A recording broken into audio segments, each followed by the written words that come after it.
Yo, what's poppin', guys? Sizzyl here, and today we're taking a look at Fighting Mad Lads! You're probably wondering, what is this? And I don't blame you. This is a free fighting game on Steam that I just kinda found while browsing the store, which drew me in with this cool-ish looking combo. It has a total of 2 reviews with like 0.01 hours of playtime, both of which really didn't give any insight about the game, so I'll try to do that myself. First off, you'll notice the Unity logo when you which is normally quite the cause for concern. And I'll be honest, while this game is quite rough around the edges, it's not as horrible as the Unity logo would make you think.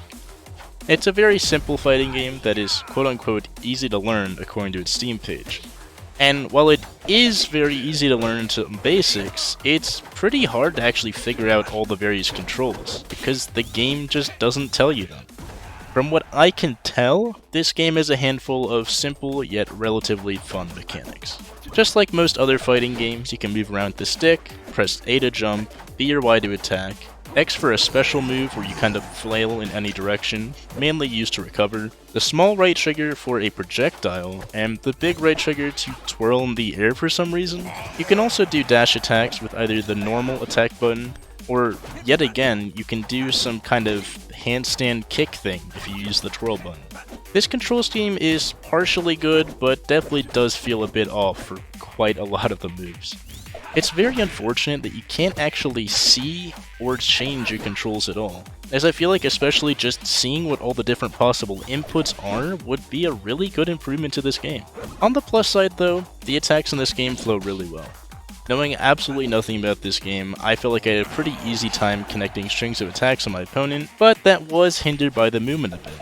While you do have the ability to jump, I don't know how to show this, but you have a weird lack of control with how you're able to jump, making jumps feel a bit stiff. And if you're by a wall jumping takes priority over pretty much everything for some reason. Meaning, dealing with any walls on the stage that have them is a real pain in the ass. And while you can move around, you can't run, so it feels like it takes forever to cross from one side of the stage to another. Overall, this combat system is fun, but it feels a bit scuffed with how the movement moves.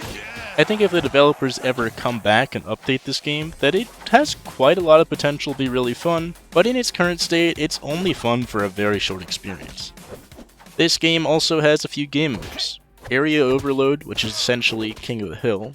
Classic Fight, which is just a mode where you want to hit your friend off the screen. Shadow Blocks, which is exactly the same, except you have to first open the side of the screen to be able to hit your friends off of it. Coin Master, where you have to take a coin to an arcade machine and hit it in order to deposit it. And by far the worst one, Wall Smash, which is just like a classic fight, except you're also playing Jetpack Joyride and have infinite jumps for whatever reason. The first 4 modes are overall kind of fun, but have their own issues, such as Classic Fight where it says break, and I'm still not sure whether that's a special move or it just means you take a lot of knockback.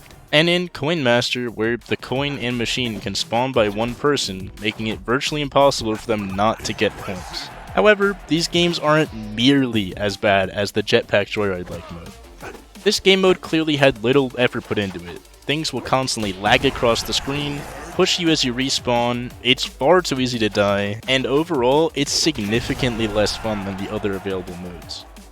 Overall, while the game doesn't play spectacular, it's slightly made up for with a pretty solid soundtrack, sound design, and graphics that remind me of Jet Set Radio.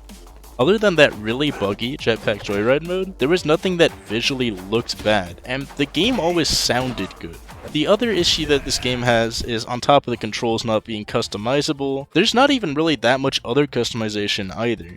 On top of that, this game only supports local play, meaning I had to use a third-party application to be able to play with people over the internet, but that's less of an issue because those third-party applications are really solid nowadays.